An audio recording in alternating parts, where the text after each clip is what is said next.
Muy bien. Vamos a iniciar. Primero que nada, bienvenidos a nuestra clase. ¿Alguna duda sobre el tema anterior que vimos en el capítulo 2? El 3, perdón. No, fue el 2. Ahorita vamos a ver el 3 y el 4. ¿Alguna duda que hayan tenido con relación al tema capital activo y pasivo? Pues estuvo muy sencilla la actividad. Por ahí al principio en el desarrollo yo cometí el error y les dejé algo de cargos y abonos y clasificación del activo y pasivo. Ya después lo corregí porque una de sus compañeras me hizo la observación, entonces ahí les pido una disculpa. Los que no se dieron cuenta, bueno, pues como quiera todos sus trabajos los califiqué tomando en cuenta las dos opciones que tenía, ¿no? El hacer nada más el mapa sobre el capítulo 2, que era capital activo y pasivo. Obviamente son tres temas diferentes. Ahí sí les pido que lo tomen, que lo tengan bien en cuenta, porque algunos de ustedes, como comúnmente pasa en otros tetras y en otras materias, me ponen capital activo y capital pasivo. Ese tema no existe, ese concepto no existe. Es capital, coma, activo y pasivo. Son tres conceptos diferentes. Ya vimos las definiciones en el capítulo 2 de cada uno de ellos, pero como que de repente se queda esa duda o se quedan con la idea de manejarlo así, ¿no? Entonces, para que en sus trabajos o si alguien les pregunta, no vayan a decirles capital activo o capital pasivo, porque esos conceptos pues no existen, ¿verdad? Es capital, coma, activo, coma, pasivo. Muy bien, a ver, preguntas. Primero Rubí, creo que levantó la mano, adelante.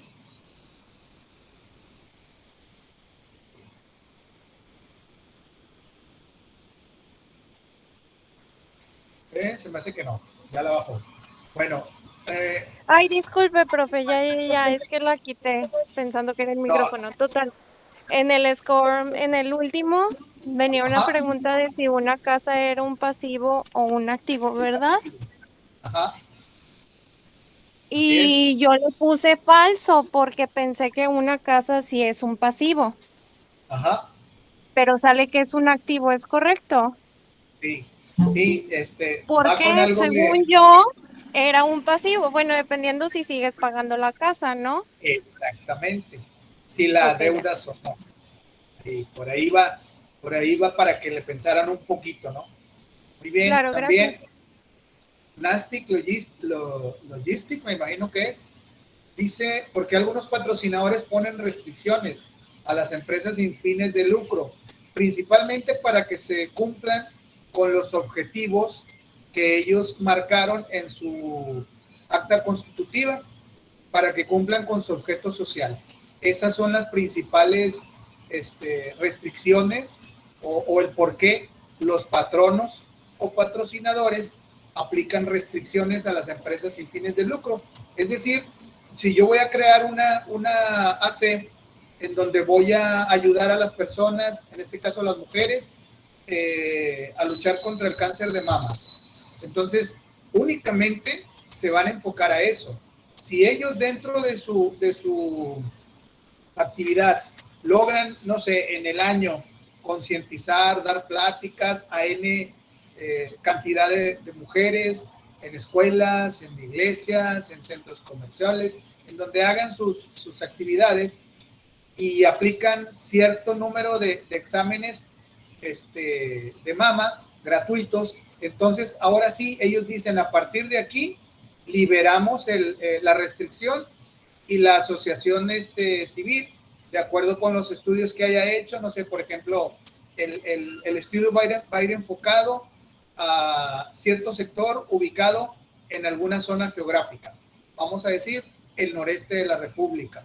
Entonces, cumplen ellos ya con sus estatutos, con su objeto social, donde ya aplicaron cierto número de pláticas, de encuestas, ayudaron a cierto número de personas y qué es lo que pasa después. Dicen, bueno, ahora vamos a abrirlo y vamos a hacerlo en todo México.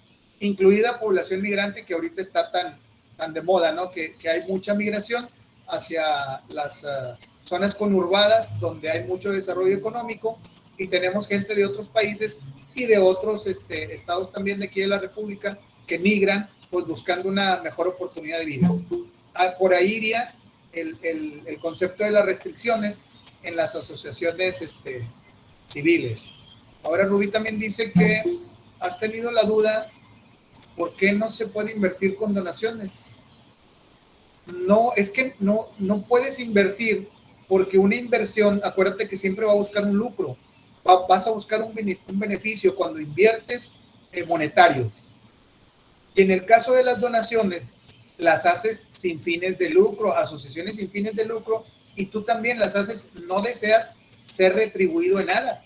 De hecho, únicamente la ley del impuesto sobre la renta, te permite hasta un 7% de tus ingresos que los apliques como donaciones, ¿verdad? Sí, el beneficio obvio, sí se queda en la ACE, pero la empresa sí puede, tú también como persona física puedes donar, incluso puedes donar la cantidad que tú quieras, pero para efectos de impuestos sobre la renta no se te va a reconocer.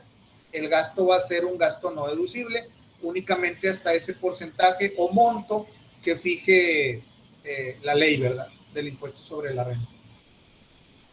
Sí, de hecho, muchas empresas, sobre todo las grandes, las medianas y las grandes empresas, sí donan y donan mucho más de lo que la ley les permite. Ya, obviamente, esos gastos no deducibles juegan de otra manera en su cuenta de utilidad fiscal neta, pero ya son aspectos fiscales. De hecho, acaba de salir una publicación hace días donde hay un empresario que dona su empresa completamente, la dona para que luchen contra una causa social. Digo, a favor, obviamente, de una causa social. No recuerdo ahorita muy bien porque la noticia me llegó por Twitter y no tomé la precaución de anotar. Entonces la leí en su momento y dije, mira qué padre. Creo que fue una gente en España donde él dice, ¿sabes qué?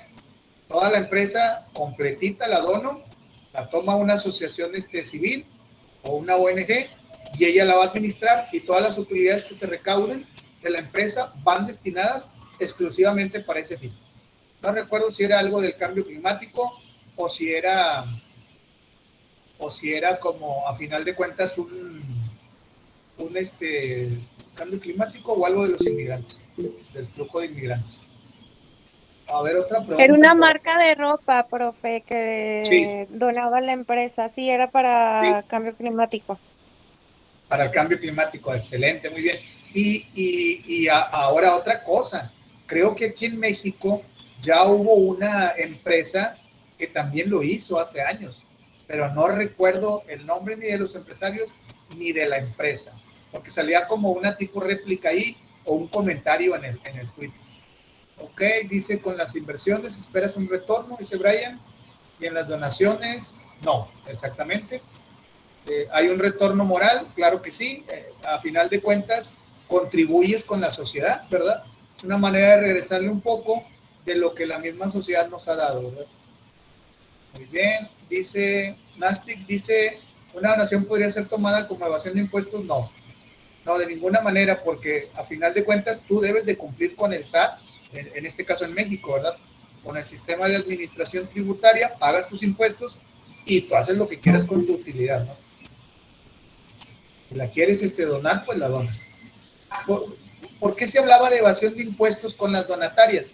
Porque hubo un abuso por parte de algunas empresas y algunas donatarias que realmente no eran tales y se hizo un tipo de evasión de impuestos ahí hace algunos años. Es por eso que, de hecho, la actual administración federal en su tiempo, cuando no sabía el funcionamiento, por ejemplo, de organizaciones como Teletón o como Nariz Roja, decían que a través de ellas se evadían impuestos y pues no era cierto, ¿verdad? Precisamente estoy comentando, Nastic, sobre Teletón. Ya el gobierno se dio cuenta pues de que sí cumplen con una función social que para empezar ellos deberían de tenerla cubierta al 100%, pero todos sabemos pues que ni siquiera en los hospitales públicos hay suficientes medicamentos para sus derechohabientes. Entonces, pues ¿cómo queremos que cumplan con esta parte de la población que no tiene acceso a seguridad social por no ser empleados, ya sea adscritos o inscritos en el IMSS o en el ISSSTE federal, y pues por lo tanto pues no tienen cómo poder allegarse de medicamentos, consultas, tratamientos, etcétera, como lo hace esta empresa, ¿verdad? Ha estado muy metida en la polémica, eso es cierto. Bueno, esta asociación Teletón, sin embargo, creo, desde mi punto de vista, y por personas allegadas a las que conozco, que dan un muy buen servicio a la comunidad o a las comunidades donde se desarrollan, y pues brindan apoyo social, ¿verdad? Que definitivamente las familias de muchos de estos usuarios de estas asociaciones pues no pudieran llegar a suplir, ¿verdad? Esas necesidades. Que no son solo, por ejemplo, Teletón, hay muchísimas. Muy bien. ¿Alguna otra duda o pregunta que tengan?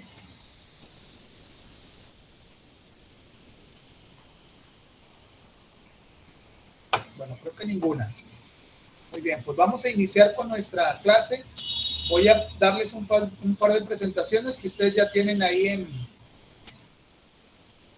el aula, se las compartí. Nomás dejen, les comparto aquí.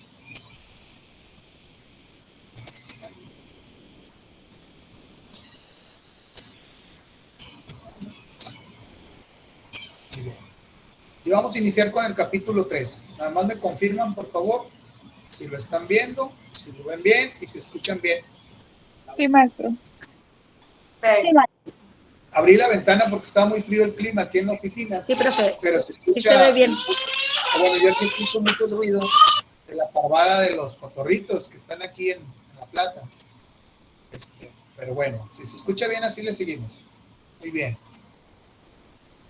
Tenemos primero que nada, pues vamos a ver el capítulo 3, donde vamos ahora sí a entrar un poquito más de lleno sobre las cuentas del activo y del pasivo.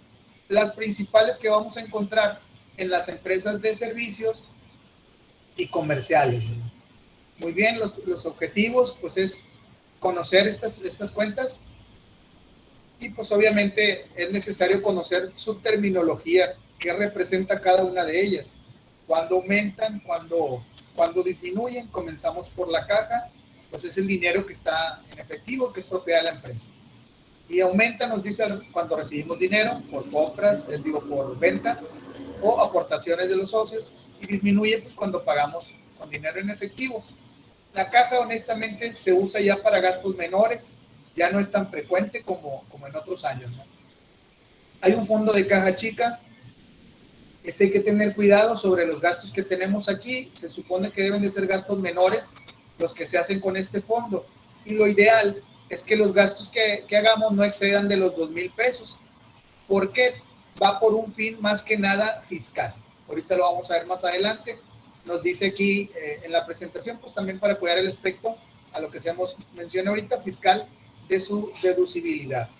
Muy bien, este fondo de caja chica es una subcuenta, a final de cuentas, de la cuenta de caja y bancos o de la cuenta de deudores diversos, ya sea como lo quiera manejar la empresa, ¿no?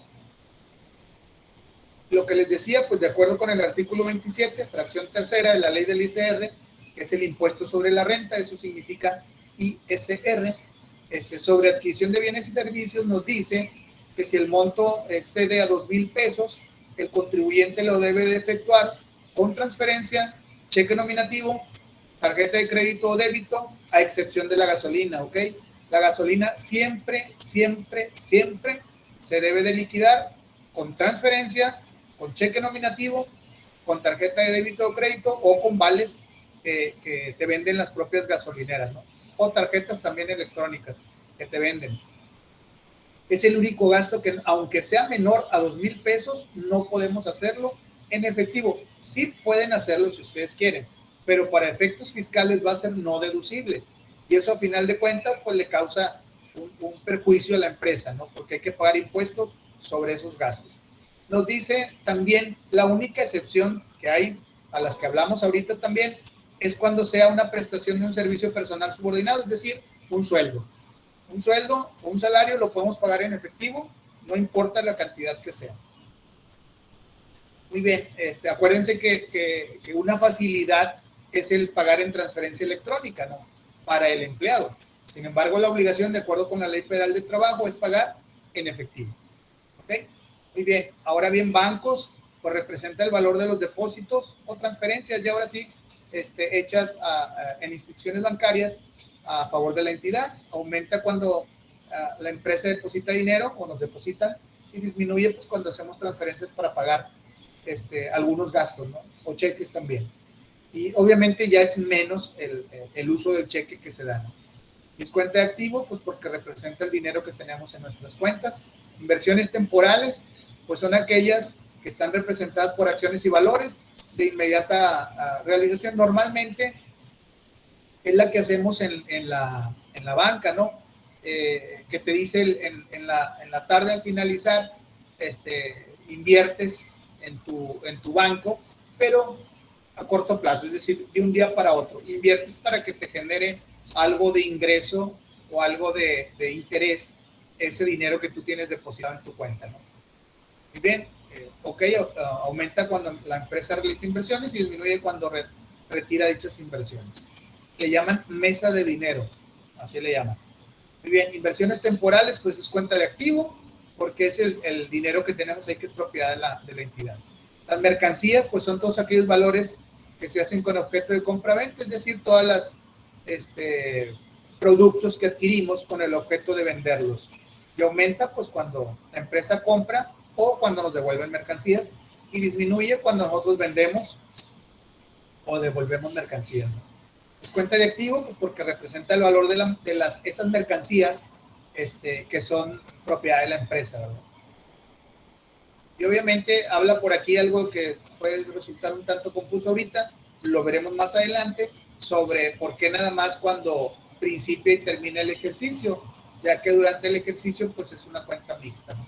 Clientes, pues son todas las entidades. Cuando hablamos de entidades hablamos de personas físicas, personas morales, yo les digo más comúnmente empresas, y que le deben a la empresa porque les vendimos mercancía a crédito. Ojo, el cliente es al que le vendemos la mercancía, ¿ok? A crédito. Y no le pedimos en determinado momento ninguna garantía documental, ¿ok? Aumenta pues cuando la empresa vende mercancías a créditos, y disminuye cuando los clientes nos pagan o nos devuelven mercancías o les concedemos algún descuento o rebaja, ¿no?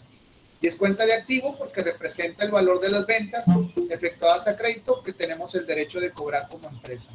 Los documentos por cobrar, bueno, son títulos a crédito a favor de la entidad, como letras de cambio, pagarés, etcétera. Aumentan cada vez que la empresa recibe esas letras de cambio y disminuye cada vez que las cobra o endosa o cancela algunos de sus documentos. Y es cuenta de activo por el valor nominal de sus documentos que la empresa tiene derecho a cobrar. Aquí estamos hablando de derechos, ¿ok? Deudores diversos, pues bueno, son aquellos que le deben a la empresa por un concepto distinto al de la venta de mercancías. Por ejemplo, prestamos dinero a alguno de nuestros empleados o vendimos a crédito alguna otra, no sé, algún escritorio, alguna computadora que ya no íbamos a utilizar, la vendimos a crédito. Bueno, pues este es un deudor diverso, ¿no? Porque no representa la actividad principal del negocio, una, y otra pues es distinto de mercancías en determinado momento adeudo, ¿no? Y es cuenta de activo, bueno, porque representa el importe de los adeudos que no sean por ventas de mercancía a crédito que nosotros como empresa tenemos el derecho de cobrar. El anticipo a proveedores, bueno, pues es el valor de los anticipos a cuenta de pedidos que la empresa va a entregar a sus proveedores con la finalidad de asegurar el suministro oportuno de mercancías o de servicios que requieran, ¿no? Y es cuenta de activo, pues porque representa el importe de estos anticipos a cuenta de pedidos que nosotros tenemos el derecho a exigir si obviamente el proveedor no cumple con la entrega a tiempo o forma, ¿no?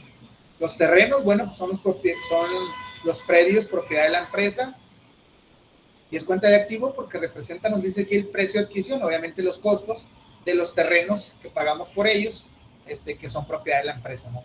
Edificios es lo mismo.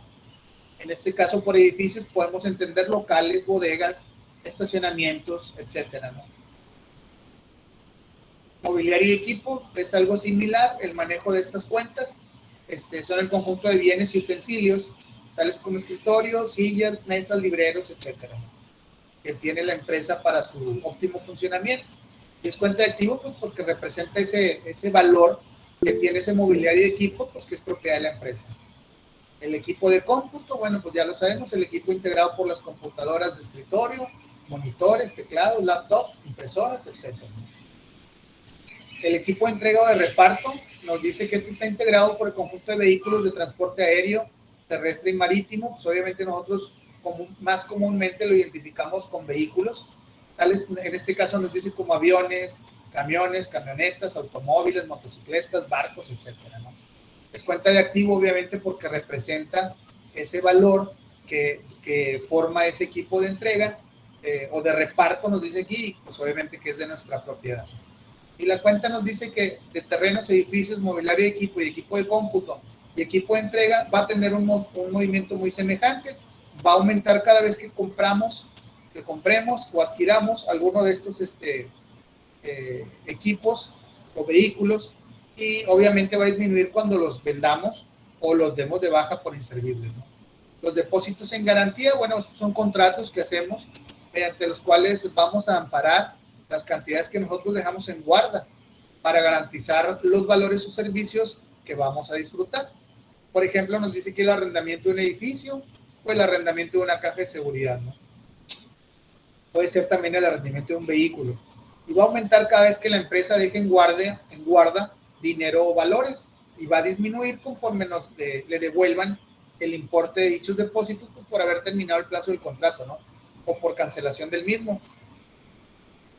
Y otras cuentas que vamos a encontrar ahí en el activo, pues son las inversiones permanentes, gastos de organización, gastos de investigación y desarrollo, gastos en etapas preoperativas, gastos de merca, gastos de instalación, papelería y útiles que ya no están utilizados en la actualidad, propaganda y publicidad, primas de seguros, rentas pagadas por anticipado y también los intereses pagados por anticipado. ¿Alguna duda, muchachos, hasta aquí? Dejen doy entrada a alguien que me había pedido entrar. ¿Alguna duda antes de pasar a proveedores? Dejen, regreso acá a los comentarios. Dice Rubí, hay muchas fundaciones porque pagan menos impuestos con las donaciones que hacen. No tanto por caridad. No va tanto por ahí. Lo que pasa es que una actividad, acuérdense, una actividad que no persigue fin de lucro, a final de cuentas no paga impuestos, pues obviamente porque no percibe un fin de lucro. En teoría está prestando un servicio social a la comunidad, está ayudando en determinado momento. Yo sí creo que debe de ser por caridad, no tanto por querer evadir impuestos, ¿verdad? De hecho, donde los mineros prefieren donar o operar fundaciones, o de plano no sacar las utilidades, sino reinvertirlas. Okay. Bueno, sí, Brian, ahí pues ya depende de cada uno la idea que tenga, ¿no?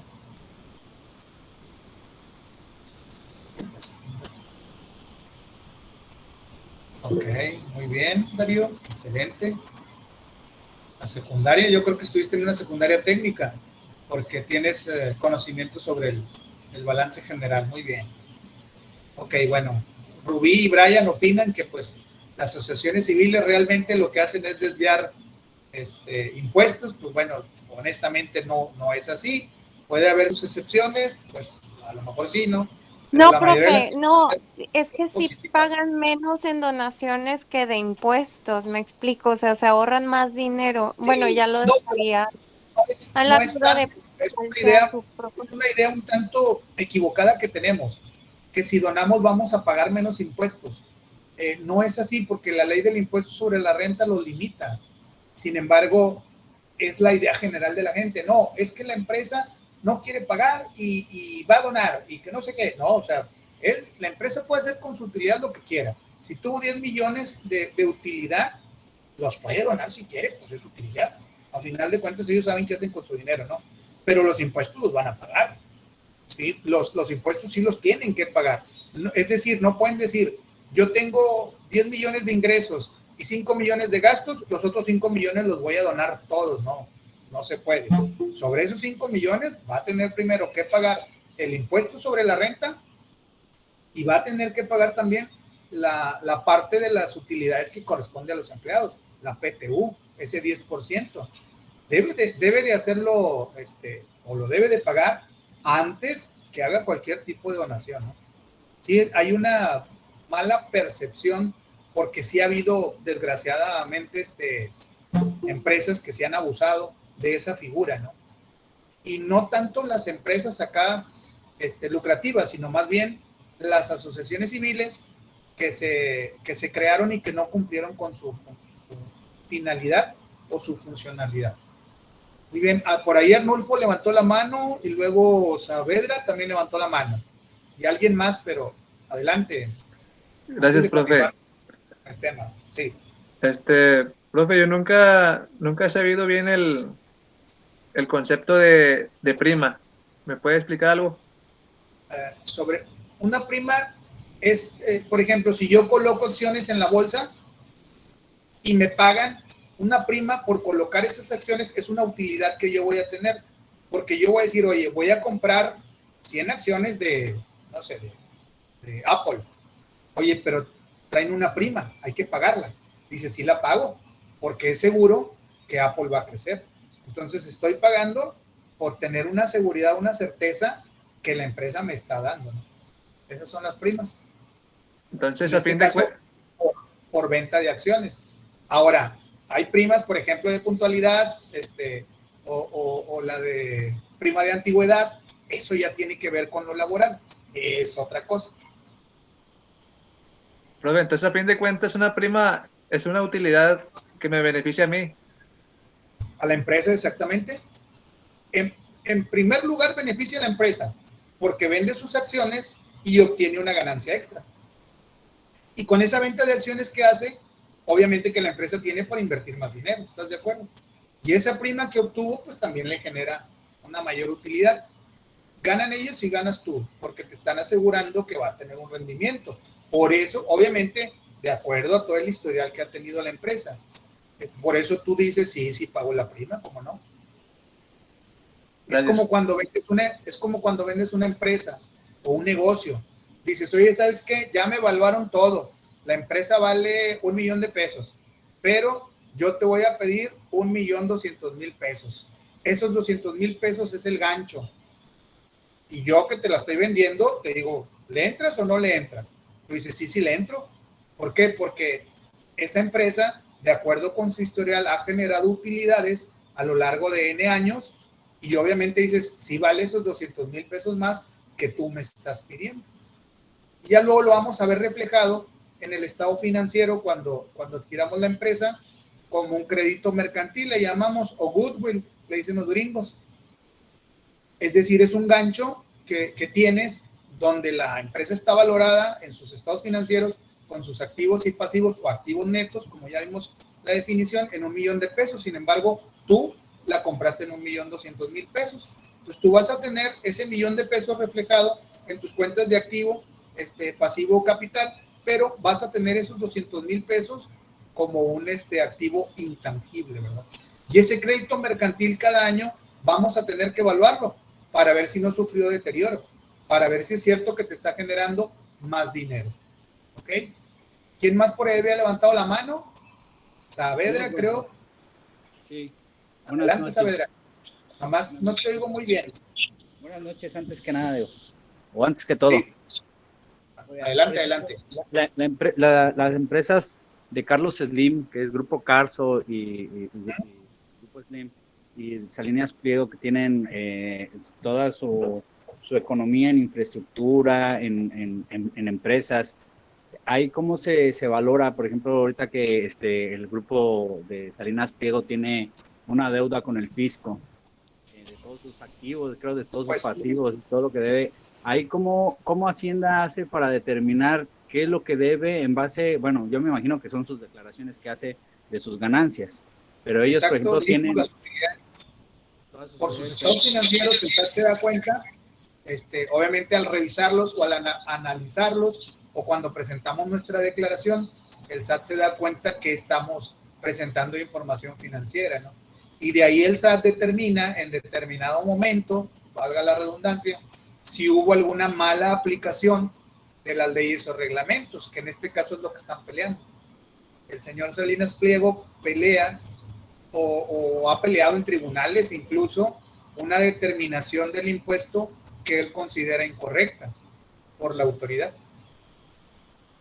Y él se fue a instancias internacionales, ¿no? Para supuestamente no Sí, pagar. Pero ahí puede ir, sí, de hecho lo está haciendo. Sin embargo, aquí ya en México tengo entendido que todos los tribunales ya lo declararon que era válido el criterio del SAT, y no así el que él implementó en sus empresas, ¿no? A lo mejor utilizó una estrategia ahí medio peligrosa o ya muy en la línea, y pues el problema ahora es pues que va a tener que hacer frente a ese pago, pero pues bueno, todos sabemos de la amistad también por ahí que hay con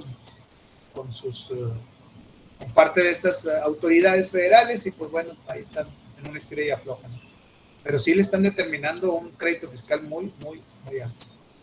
Ahora, por ejemplo, Carlos Slim, que tiene muchos activos en el extranjero, y me imagino que son con inversión, pues propiamente de cada una de las entidades o de los países en los que él invierte. ¿A él, Sí. a él cómo se le fiscaliza en esta parte de la fiscalización a nivel nacional? Hay tratados para evitar la doble tributación a nivel internacional. Entonces, cuando tú haces tu declaración anual como empresa, como persona física, etcétera, etcétera, también si tú tienes en determinado momento participación en paraísos fiscales, le llaman de otra manera, no le llaman paraísos fiscales, creo que tiene que ver algo con preferentes, una cosa así, donde te dan ciertas facilidades, esos también tienes que declararlos, ¿no? Obviamente, el impuesto es sobre las actividades que tú realices en determinado momento, siendo residente aquí en México, ¿no? Okay. Entonces, sí hay un mecanismo que en determinado momento los puede fiscalizar, ¿no? Entonces, pero por ejemplo, él tiene demasiados activos y él aparentemente no maneja este recurso económico que es capital de fluidez, no sé, dinero en efectivo, todo lo tiene invertido, y es ahí a donde entran tal vez sus fundaciones, lo que comentan algunos compañeros, que realmente No. yo conozco unas que sí apoyan, realmente apoyan mucho, pero por ejemplo en esta cuestión de que todas estas, a veces ellos tienen muchas ganancias y compran más edificios, invierten en su parque vehicular, todo eso lo van deduciendo. Ellos invierten, sí, claro, si es parte del negocio, se va deduciendo, se van en determinado momento, acuérdate que las compras de activo fijo no entran en la capitalización del ejercicio, sino se quedan como activos y las vamos depreciando de acuerdo con las tasas que ahorita vamos a ver más adelante, que hay fiscales, ¿no? Ya estamos entrando en un tema fiscal. Sin embargo, esta depreciación se va haciendo a lo largo del año, porque por ejemplo, si tú haces un gasto, una deducción autorizada por el SAT, de acuerdo con la ley, bueno, por la ley del impuesto sobre la renta, en determinado tú dices, bueno, gasté, no sé, 1,000 pesos, adquirí un producto que voy a comprar y vender, y ya lo vendí, bueno, haces tu deducción en ese mismo ejercicio. Sin embargo, si tú adquieres un edificio, por ejemplo, para rentarlo o para tus instalaciones, como sea, ese edificio obviamente si vale 20 millones de pesos, no lo vas a deducir el primer año, no vas a hacer una deducción inmediata, sino que ¿qué vas a hacer? Lo vas a ir depreciando año con año. Entonces, de acuerdo al número de años que tenga estimado el bien, pues es la cantidad que tú vas a deducir. Ahora también hay una deducción contable y hay una deducción fiscal, son diferentes, pero pues bueno, ese todavía no es tema de actual, ¿no? Pero no creas que todo lo que gastan, todo lo de inmediatamente lo deducen y pagan menos impuestos, no. Hay muchas ideas mal concebidas que tenemos por ahí, que a lo mejor poquito a poquito ya al ir terminando nuestro curso, en donde vemos los dos principales estados financieros, ya no vamos a tener una idea más completa, ¿no? Espero haber respondido a las dudas. No sé si alguien más por ahí Gracias, profe. levantó la mano. A ver, por acá hay muchas pláticas en el... Brian, ok. Sí. Pagar impuestos. No tanto. Ahí luego te explico cómo está lo de la pagada de impuestos, Brian, para que se te quite esa idea que tienes. Mira, en el pago de impuestos siempre estamos todos obligados a contribuir con el gasto social de manera justa y equitativa y de acuerdo a lo que marquen las leyes, es lo que dice nuestra Constitución. Sin embargo, debemos de pagar lo que es y punto. Si la ley nos permite, como en el caso de las donaciones, poder deducir un porcentaje, lo vamos a deducir si quieres donar. Y si tú quieres donar más, pues ya es cuestión tuya, ¿verdad? Pero no creas que pueden donar todo y van a dejar de pagar, no. No, eso no va a suceder, ¿ok? El mismo SAT no lo permitiría y no lo permite. Muy bien, más ahora con las auditorías electrónicas. Acuérdense que ya todos los gastos y todo lo que hagamos en la empresa está en determinado momento amparado con un CFDI y obviamente pues todos los movimientos están cruzados, ¿no? De todos. Siempre hay que guardar un equilibrio, ¿no? Tú deduces a alguien, un gasto, perdón, de algo que te vende alguien o un gasto que realices para tu empresa y alguien más va a acumular ese ingreso. Ahí vamos. Vamos a ver luego la fórmula ahí del cargo y el abono, como siempre hay igualdad numérica. Bueno, igual en el pago de impuestos. Siempre vamos a obtener esos dos lados de la balanza. Pues ya nos atrasamos un chorro y nos falta todavía ver el otro tema. Vamos a llegar pendiente lo de proveedores. Al fin y al cabo ya lo tienen ustedes ahí porque nos falta muy poquito tiempo. Lo tienen ahí en el aula. Vámonos al tema de clasificación del activo y pasivo. Ahí me disculpan, pero voy a cortar el otro tema porque no nos va a alcanzar el tiempo. Creo que ya por ahí estaba bien. Hubo un comentario que no vi de las garantías.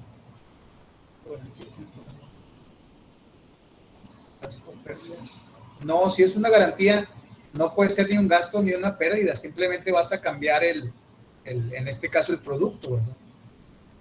En determinado, si ya no funciona, por ejemplo, el producto, te tienen que regresar el importe que tú pagaste, ¿no?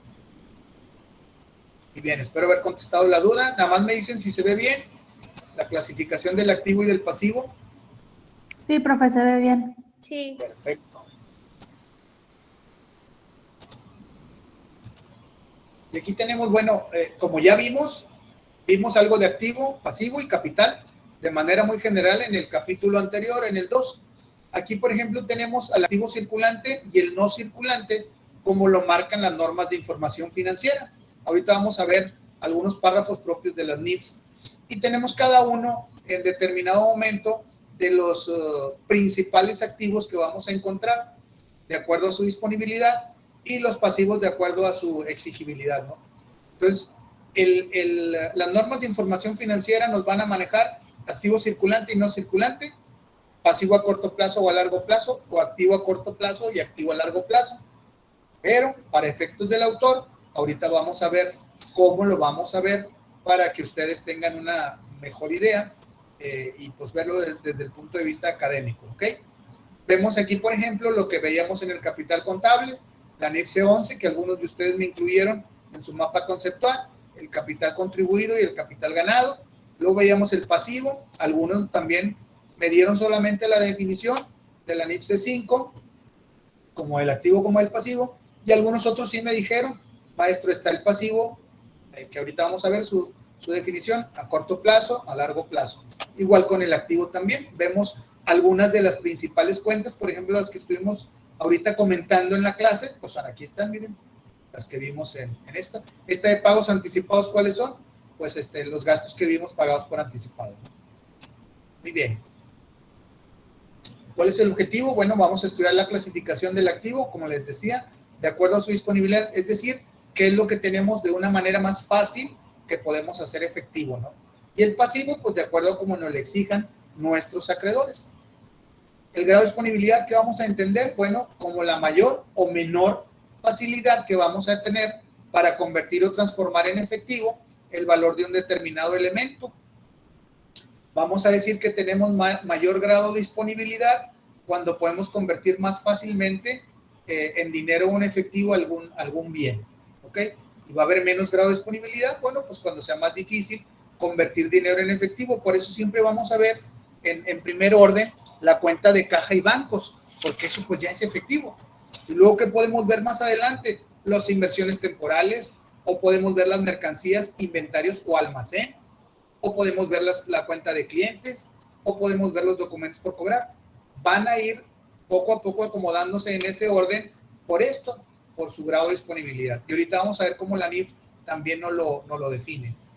Muy bien, vamos a encontrar que los elementos o partidas del activo los vamos a clasificar en atención a su disponibilidad en activo circulante, activo fijo o activo no circulante y activo diferido o cargos diferidos. Esta clasificación es la clasificación tradicional. Ustedes la van a encontrar ahí en su libro, en el de Elías Lara Flores. Si mal no recuerdo, está en la página 45 y en la página 46 también vamos a encontrar la clasificación contemporánea. ¿Qué diferencia hay entre estas dos? Bueno, la tradicional nos maneja el activo circulante y el no circulante, y activo diferido o cargo diferido. Y la contemporánea le dice a esto otros activos. ¿Ok? Esa es la única diferencia que vamos a encontrar. Muy bien. ¿Cuál va a ser el activo circulante? Son los elementos o partidas que representen efectivo y lo convertible en efectivo en un lapso no mayor de un año, ¿ok? O en el ciclo financiero a corto plazo. Ahorita vamos a ver a qué nos referimos cuando hablamos de ciclo financiero a corto plazo. El orden de presentación que vamos a encontrar de las principales cuentas de activo circulante, ojo, estamos hablando de empresas comerciales y de servicios. En atención a su grado de disponibilidad, pues va a ser este. Caja, en primer lugar, bancos, inversiones temporales, mercancías, que también se puede llamar almacén o inventarios, clientes, documentos por cobrar, deudores diversos y anticipo a proveedores, ¿ok? Luego, muy bien, el activo fijo o activo no circulante, pues son los recursos que son propiedad de la empresa, que van a tener cierta permanencia o fijeza y que son adquiridos con la finalidad de usarlos y no con la intención de venderlos. Esta definición la vamos a encontrar en las normas de información financiera y ahorita vamos a ver también la definición que nos da la ley del impuesto sobre la renta. ¿Cuál es la idea? Es que van a permanecer varios años en la empresa hasta que se vendan o se reemplacen, ¿verdad? O también los demos de baja por obsoletos. La ley del impuesto sobre la renta nos dice en el artículo 32, la definición del activo fijo, nos dice que es el conjunto de bienes tangibles que utilizan los contribuyentes para realizar sus actividades y que se van a demeritar, es decir, que van a ir sufriendo un deterioro por el uso en el servicio del contribuyente y obviamente por el propio transcurso del tiempo. La adquisición o fabricación, nos dice, de estos bienes va a tener siempre la finalidad de utilizarlos. ¿Para qué? Para el desarrollo de las actividades del contribuyente y no la de ser enajenados dentro del curso normal de operaciones. Es decir, por ejemplo, nosotros vamos a adquirir vehículos en nuestra empresa. ¿Para qué? Pues para el transporte de mercancías o el transporte de nuestro personal. Pero si nos dedicamos a comprar vehículos para venderlos al público en general, bueno, esto entonces ya no es un activo fijo, va a figurar como una mercancía, ¿verdad?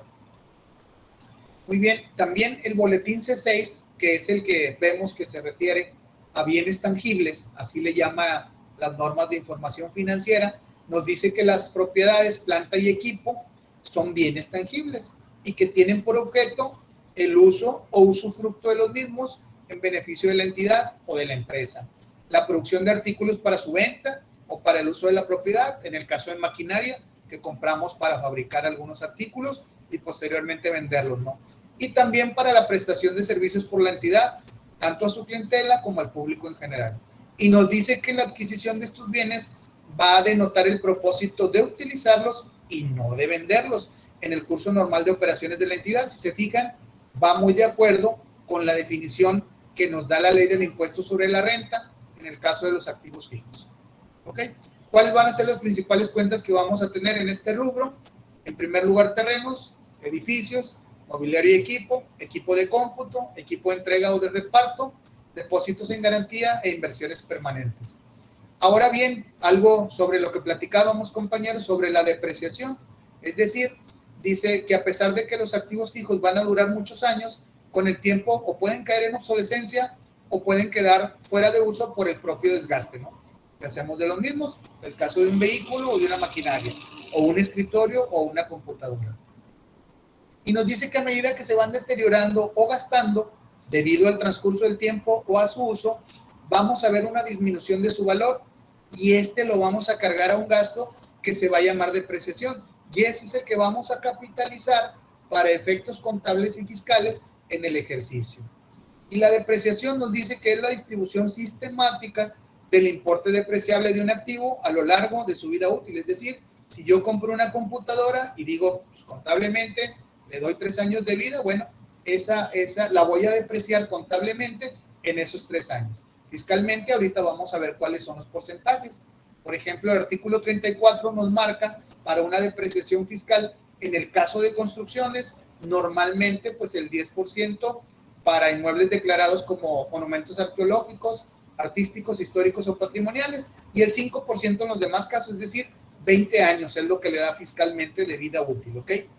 Y luego, obviamente, si hay adiciones o reparaciones, etcétera, pues esto va a mejorar la vida útil en este caso del activo fijo, de los inmuebles. Tratándose, por ejemplo, de mobiliario y equipo de oficina, va a ser un 10%. Les doy los principales que se manejan a nivel de empresas para que ustedes lo vean. Es decir, el mobiliario y equipo de oficina lo vamos a depreciar en un periodo de 10 años. Si gastamos 100,000 pesos en compra de mobiliario, compramos una salita de juntas, fueron 10,000 pesos, bueno, no los voy a aplicar inmediatamente al gasto. Me lo voy llevando en el transcurso de 10 años. Y le voy a aplicar, ¿cuánto? Pues 1,000 pesos anuales, perdón. El 25% va a ser para automóviles, la depreciación anual, obviamente. El 30% para computadoras, más o menos los 3 años que les comenté, ¿no? En el caso de maquinaria, pues nos habla de un 35% para dados, troqueles, moldes, matrices y herramental. En el caso de semovientes y vegetales, es decir, para los agropecuarios, el 100% va a ser deducible. Y luego ya traemos para comunicaciones, traemos, ¿qué más? Comunicaciones satelitales, que no es algo tan que lo vemos en practicidad, pues. Y ahora sí, el 100% para aquellas adaptaciones o mejoras que realicemos en las instalaciones y que tengan como finalidad facilitar a las personas con discapacidad, pues obviamente el uso de las instalaciones, ¿ok? Y también en el caso de maquinaria y energía, maquinaria y equipo, perdón, para generación de energía que provenga de fuentes renovables o sistemas de cogeneración de electricidad eficiente, también nos marca un 100%. Bien. Ok, ahora bien, vamos a ver, de acuerdo con la clasificación que nos da el autor, Elías Lara Flores, tenemos al activo diferido o cargos diferidos. Estos van a ser los gastos de investigación, gastos en etapas preoperativos, gastos de mercadotecnia, de organización, de instalación, papelería y útiles, propaganda y publicidad, las primas, las rentas y los intereses que paguemos por anticipado. Aquí otra de las dudas que traía uno de los compañeros, una prima pues es una prima de seguro, ¿verdad? A eso nos referimos en este caso en el activo diferido. Bien, y pues este rubro o grupo va a estar integrado por todos aquellos gastos que paguemos por anticipado, ¿no? Ok, el boletín C5, ahora sí, de las NIF, respecto de los pagos anticipados, nos dice que al momento de recibir los bienes, la entidad va a reconocer el importe relativo a pagos anticipados. Primero, como gasto en resultados del periodo, cuando no tengamos certeza de que el bien que adquiramos va a generar beneficios económicos futuros. Nos lo llevamos directo a capitalización. Y si no, va a ser parte del rubro del activo fijo, en este caso que corresponde al bien adquirido, cuando tengamos la certeza de que ese bien adquirido va a generar beneficios económicos futuros. ¿Okay? El artículo 32 de la Ley del Impuesto sobre la Renta nos los define a los gastos diferidos, a los cargos diferidos y a las erogaciones que realizamos en periodos preoperativos en los siguientes términos. Nos dice que son activos intangibles y que están representados por bienes o derechos que nos van a permitir reducir costos de operación a futuro, que nos van a permitir mejorar la calidad o aceptación de un producto, y también el de usar o disfrutar o explotar un bien por un periodo limitado que normalmente es inferior a la duración de la actividad de la persona moral. Y también nos dice que vamos a considerar gastos diferidos a los activos intangibles, que permitan obviamente la explotación de bienes del dominio público o la prestación de un servicio público concesionado. La NIF C8, en este mismo renglón de activos intangibles, nos los define como activos no monetarios, que son identificables, que no tienen sustancia física y que obviamente generarán beneficios económicos futuros y que son controlados por la entidad. En el caso de los activos fijos, vamos a hablar de depreciación, y en el caso de los activos intangibles, vamos a hablar de amortización. Y como la depreciación, la amortización es una distribución sistemática del costo de un activo intangible entre los años de su vida útil estimada. En este caso, el artículo 33 de la Ley del Impuesto sobre la Renta nos dice que los porcientos máximos de amortización van a ser el 5% para cargos diferidos, el 10% para erogaciones realizadas en periodos preoperativos y el 15% para regalías de asistencia técnica, así como otros gastos diferidos. A excepción nos dice de los que marca la fracción cuarta. En este caso son aquellos que permitan la explotación de bienes del dominio público o la prestación de un servicio público concesionado. En este caso, el porciento máximo nos dice se va a calcular dividiendo la unidad entre el número de años por los cuales se otorga la concesión. Es decir, si para una explotación de una mina se le otorga a la empresa una concesión de 100 años, bueno, pues anualmente vamos a aplicar un 1% de depreciación. El cociente nos dice si obtenido se va a multiplicar por 100 y el producto se expresa en %. ¿Alguna duda hasta aquí, muchachos? Sé que es mucha información, pero vamos avanzando un poquito, ya van a ser las 8. Me voy a quedar pendiente con lo del pasivo y ese lo vamos a ver la próxima clase. Ok, Griselda se tuvo que retirar, adelante. Los que tienen otra clase, adelante, Rubí. Gracias, profe. Profe, Me yo retiro, tengo muchas gracias, buenas noches. Esa duda, pero Sí. sí, La del terreno. sí.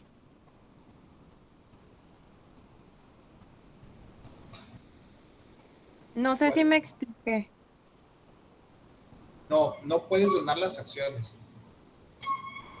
Entonces, ¿el préstamo se pagaría con Tú lo un tienes que contrato de pagar. compraventa al final? Sí, el préstamo tú lo tienes que pedir ya como empresa o como persona física en determinado momento. Tú vas a donar el Fue terreno. personal, sí, como persona física.